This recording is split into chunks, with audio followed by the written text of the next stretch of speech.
Leader of the Opposition. Will axe the tax, build the homes, fix the budget, and stop the crime. This Prime Minister is not worth the cost after 9 years. He's doubled the debt, doubled housing costs. He's increased spending by nearly 80%. What did we get for the money?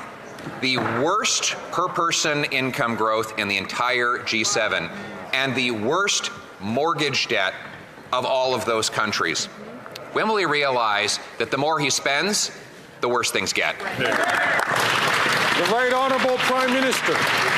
Mr. Speaker, the Conservatives have been talking down the economy for a long time now without understanding that Canada has actually the strongest macroeconomic performance in the G7. And our perspective is to put that solid footing of the Government of Canada in service of Canadians by investing in housing, by investing in dental care, by investing in childcare, by investing in the supports that Canadians need in this difficult time.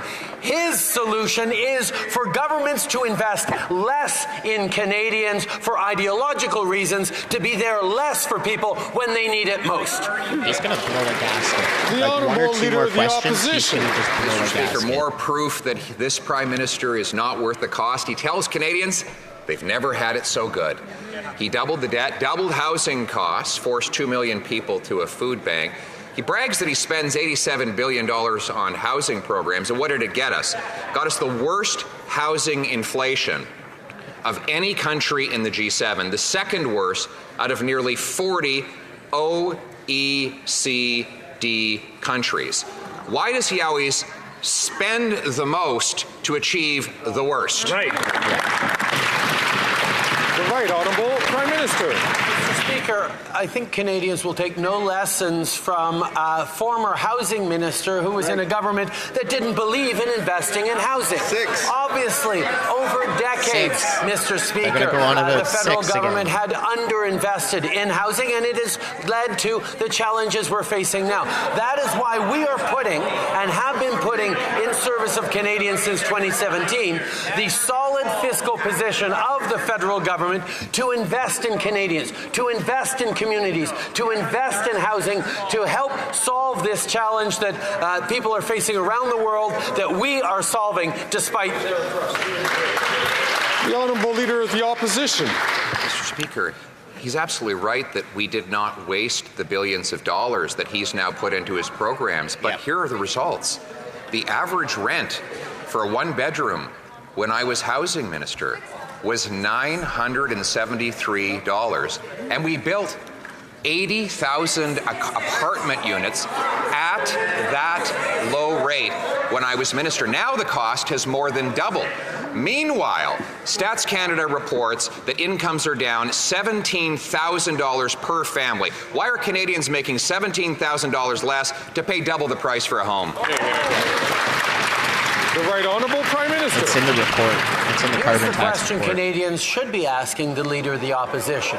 Given that Canada has one of the strongest economic balance sheets in the G7 right now, country for country compared, should we be investing to support Canadians and create housing with that solid balance sheet, or should, as the Conservative leader is proposing, we cut programs, we reduce investment, and we do less for Canadians? When you talk like we that, should be putting the strong fiscal position of this government in service of Canadians. That's what we're doing. That's what he opposes. When you talk about our balance sheet, you're talking about stuff that we can sell off in order to pay off this Honourable debt. Member for Belleuil-Chambly. If we needed to. Mr. Speaker, yesterday the includes Prime Minister pensions, which appeared includes the CBC, which to includes our military. condone the insulting comments of one of his we have a balance members sheet, that but have reverberated around the Francophone world. You don't just spend because you can sell off But stuff. it's all a bit of a distraction, because the real issue is the funding of French language universities.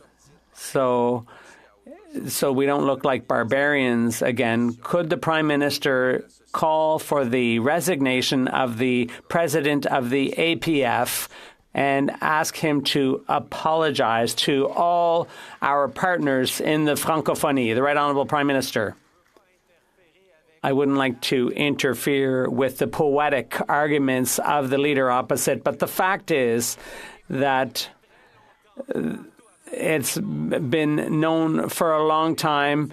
It's the word that our member used has been used for a long time. He didn't invent it. Our member didn't invent it. He did apologize and withdraw his remarks. But the fact remains, Mr. Speaker, that we will stand up to protect Francophones all across the country and to defend French in Quebec, but also, and this is something the Bloc would never do and could never do, which is defend French outside Quebec all across the country. He's already fired up. The honourable member for Belleuil-Chambly. Like 10 minutes in the question period, he's already fired up. There's an expression in Quebec, I can't do anything that he doesn't do himself. So he's doubling down. He's laying it on thicker. He continues to condone comments that make no sense. He's trying to do something. He's trying to joke, but he's not very good at that.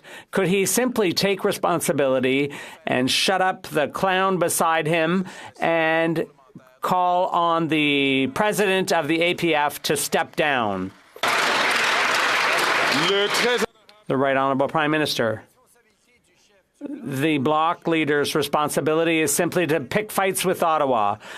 Our responsibility as a Liberal federal government is to defend official languages all across the country, to defend French in Quebec, but also defend French all across Canada. We will stand up and remain to defend language minorities all across the country. But it shouldn't surprise anyone that the most recent bugbear of the Bloc Québécois is to attack Franco-Ontarians. Everyone knows that they don't like Francophones outside Quebec. Smokes. He is fired up today. The honourable member from Burnaby South. Canadians are struggling to put food on the table, and what are the Liberals doing? Well, they're giving $25 million to Costco and Loblaws. And what are the Conservatives doing? Well, the Conservatives, their leader is too busy whining and dining corporate lobbyists in private dinner clubs. New Democrats have a clear plan. We need to tackle corporate greed. We need to make sure we bring down the prices and stop giving millions of dollars to corporate grocery stores. When will the Liberals, when will the Prime Minister stop giving big grocery a free ride? The Right Honourable Prime Minister. Mr. Speaker, not only are we continuing to move forward on our grocery code of conduct, but we're working on our project to make food more affordable through competition reforms. And now we're creating a national school food program, which is expected to provide meals for more than 400,000 kids a year and save the average family with 2 children as much as $800 per year on grocery costs. We're also ensuring the wealthiest pay their fair share. And indeed, Mr. Speaker, there are measures in the House right now that will crack down on predatory pricing, and the NDP has the opportunity to support us as it goes through this House. The honourable member for Burnaby South. To have the courage to take on corporate greed, which is driving up the cost of food, but we do. Centrist, no, they're left. As people struggle to fill their fridges, the Prime Minister is giving $25 million to Loblaws and Costco when they're making record profits. What's it going to take for this Prime Minister to understand these big grocery chains are raking in billions? They really don't need the handouts. The Right Honourable Prime Minister. Mr. Speaker, not only are we continuing with the code of conduct for grocery stores, we're also making reforms to competition that should help bring prices down. We also are launching a national food school program that should help 400,000 school kids every year and allow families to save up to $800 per child. There are measures in our fall economic statement before the House now which should do away with abusive pricing, and the NDP can help us get those measures passed.